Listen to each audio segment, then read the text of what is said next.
Hey everyone, I'm Andrew. I want to introduce you to my channel. I'm really excited today because I'm both introducing my channel and introducing a new project.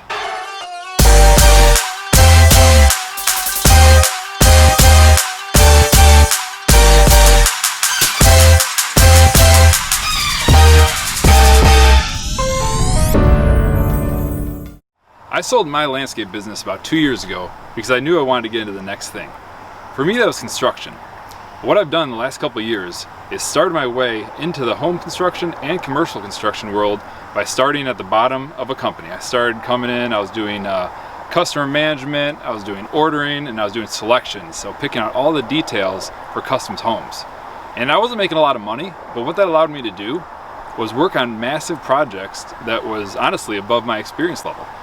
But it taught me, to put in the work, look at the details, treat people right, and I feel like I've rapidly grown in the industry. So I started at a small company. We were doing 6 to 7 homes a year, but luckily we were in a great area and we were doing price ranges from, say $300,000 at the low end up to $1.3 million. Just amazing projects. So stayed there for a while, and then now I've transitioned to commercial construction. So while I'm in commercial construction right now, I'm doing projects at universities, hospitals, all sorts of project management. I'm doing that, but my real passion is home building. So I'm here today to show you a little bit about home building, some details, pretty detailed stuff here going into the construction site.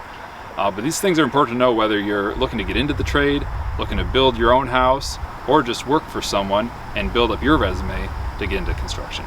So this spec house is going to sell somewhere between $500,000 and $600,000. Now this is a 2,500 square foot spec house. Going to be a 2-level walkout basement, which is a big value add. So I'm excited to walk you through this process. We're doing this house without a customer, which is what we call a spec home. This is great for us because it allows us to get rid of all those selection processes and dealing with the customers. It allows us to just build in an efficient manner, in a cost-effective manner, and this makes a great product at the end that a homeowner can come in and buy. It'll be right priced just with the market. Now here we are in northern Oakland County. We're just north of Detroit. Phenomenal area, top of the line school, so we're very fortunate to be building this area. All right, today I want to get into the details of how to start a project. Whether you're a homeowner or the contractor, these are crucial things to know because it puts you ahead in starting your project. So site management. We're starting here on this site with a clean slate. We've taken off all our trees, we've got rid of a lot of our debris. So we're going to start with how you take care of your site. First thing seems obvious, have a nice restroom facility for your guys. Keep it clean, empty it once or twice a week if it's hot in the summer. Just the little things, it makes your guys happier on site, less complaining. So walk with me this way, we'll take a little look at some of the things on this site. So this site here, we have a really good situation for the important things of longevity for the house. Drainage and then sun exposure, 2 really crucial things on a home. You see this site, we're actually lifted up about 3 feet. Now being above grade is so crucial. It reduces the amount of drainage you need, it reduces the amount of drainage systems. So in some houses you'd have a very elaborate drainage system with water tile, with drainage rock. In this system, it's going to be a little simpler. We're going to show you the drainage system we have, but very simple just because we are higher up in elevation. So a clean site is fantastic for a number of reasons. First of all, inspectors. An inspector comes up to a clean site, they're going to think, these guys take care of their site, they know what they're doing, we don't have to scrutinize them as hard. We keep all our materials stacked, get rid of all our trash on a regular basis. We like to, at least weekly, get all the trash off on site.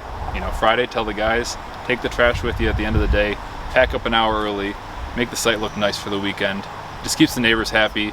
So we'll walk around back here, we're going to start looking at the foundation, start looking at other type of site prep methods.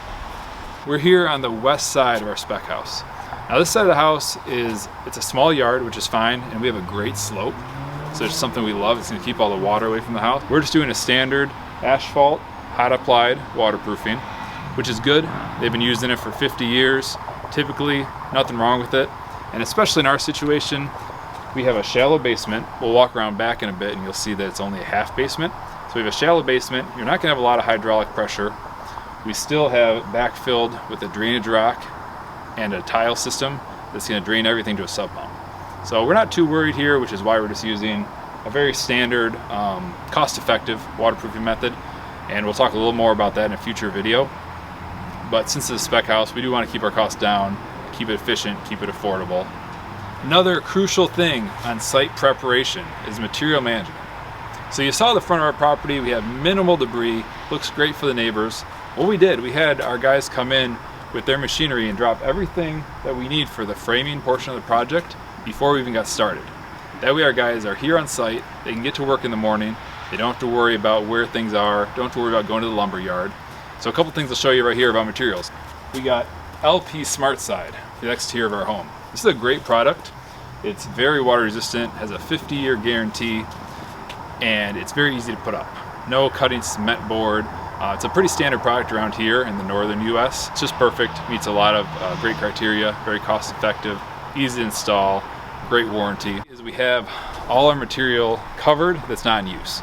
We have our 2x6s for our framing, we have some more sheet goods, and everything's covered until we need to use it. This is gonna keep the water off, keep bending and distortion to a minimum, keep everything dry, very important. And we remind our crew of this. We say, hey, take care of this place like it's your home. So a couple sneak peeks on the framing of this house. We're gonna have mostly natural lumber. So this is surface, 4 sides, standard pine variety. We're doing 2x6 for the walls. Fantastic, so it's gonna give us an extra 2 inches for insulation, added space, added strength, the ability to get a little straighter than a 2x4 wall. And then we are using a good amount of processed lumber in here. So we have Boise Cascade LVLs. These are gonna allow us to span farther distances. It's gonna be great for our kitchen areas, our living room areas. It's gonna allow us to have areas without beams in the center. So we're really excited about that. One of the great things. We're gonna come up here and talk a little bit more about our walkout basement and our frame method going forward. All right, talking about framing here a little bit. You'll notice we are using traditional 2x12 as opposed to a laminated beam or an engineered I-beam with OSB in the center. And the reason we're doing that is not just cost. I mean, while it does save us $1,000 to $2,000 over the course of the project, it's also, good for us. It's quick. We don't need to order any specialized sizes. Everything comes pre-cut or close to the size from our wood supplier. All right, here we're showing you the beginning of our walkout basement. We call this a partial walkout, like I said, because we are about 4 feet below grade, which allows us to save a lot of cost, but it allows us to still add a full door wall here that the future homeowners are going to be able to walk out here on precast steps, and this allows us to do our drainage from the beginning. We actually tied this system to our full drainage system that's going to go under the slab. It's going to allow us to get water out of there, pump it into a sub pump, even have a backup system, so we're not worried in the future about this area flooding in a big storm. Thanks for joining us on the first episode of our house here in northern Oakland County. We're super excited for this house. Spec House we're building again from the ground up. We're going to build this with our customer in mind, good building practices, and an efficient house. Excited to share some numbers with you, some of the processes, some of the ups and some of the lows. By the end of this series, you should know how to build a house from the ground up, all the details, and how to make a little money on it. So if you wouldn't mind, like and subscribe to this channel for more information. We'll have information coming to you on a regular basis. Super excited. Thanks for joining.